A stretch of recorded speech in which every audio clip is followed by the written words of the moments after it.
Hi hello, ನಾನು ನಿಮ್ಮ M D Rafi ಮಾತಾಡೋದು. ಇವತ್ತು ಒಂದು ಒಳ್ಳೆ ಇನ್ಫಾರ್ಮೇಷನ್ ಕೊಡ್ತಾ ಇದ್ದೀನಿ. ಏನಪ್ಪ ಇನ್ಫಾರ್ಮೇಷನ್ ಅಂದರೆ, ಇದು ವಾಟರ್ ನಟ್ನ ಕೆಲವೊಬ್ರು ಏನು ಮಾಡ್ತಾರೆ, ಇದಕ್ಕೆ ಹೋಲ್ ಹಾಕ್ತಾರೆ. ಹೋಲ್ ಹಾಕಿ ಹಂಗೆ ಇಳಿಸ್ಬಿಡ್ತಾರೆ ಹೊಸ ಮೋಟ್ರನ್ನ.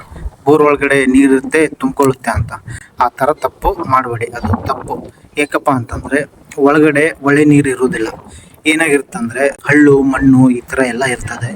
ಅದು ಹೋಲ್ ಮಾಡಿದರೆ ಏನಾಗಿಬಿಡ್ತದೆ, ಹಳ್ಳು ಮಣ್ಣು ಎಲ್ಲ ನೀರಿನ ಜೊತೆಗೆ ಇದ್ರೊಳಗೆ ಹೋಯ್ತಪ್ಪ ಅಂತ ಏನಾಗುತ್ತೆ, ಇದ್ರೊಳಗಿರೋ ಬುಷ್ಷು, ಆಮೇಲೆ ಕೆಳಗಡೆ ಇರೋ ಟೆಸ್ಟ್ ಪ್ಲೇಟು ಅವೆಲ್ಲ ಸೌದೋಗೋ ಚಾನ್ಸಸ್ ಇರುತ್ತೆ.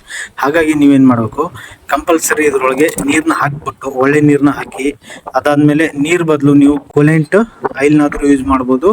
ಅದಾದಮೇಲೆ ನೀವು ನೀರನ್ನಾದರೂ ಯೂಸ್ ಮಾಡ್ಬೋದು. ಕೂಲೆಂಟ್ ಆಯಿಲ್ನ ಯೂಸ್ ಮಾಡೋದ್ರಿಂದ ಏನಪ್ಪ ಬೆನಿಫಿಟ್ ಅಂದರೆ, ಅದು ಒಳಗಡೆ ಇರೋ ಸ್ಲಾಟ್ನ, ಆಮೇಲೆ ಒಳಗಡೆ ಇರೋ ಸಾಮಾನ ಯಾವುದೇ ಕಾರಣಕ್ಕೂ ತುಕ್ಕಿಡಿಯೋದಕ್ಕೆ ಆಮೇಲೆ ರೆಸ್ಟ್ ಬರೋದಕ್ಕೆ ಬಿಡೋದಿಲ್ಲ.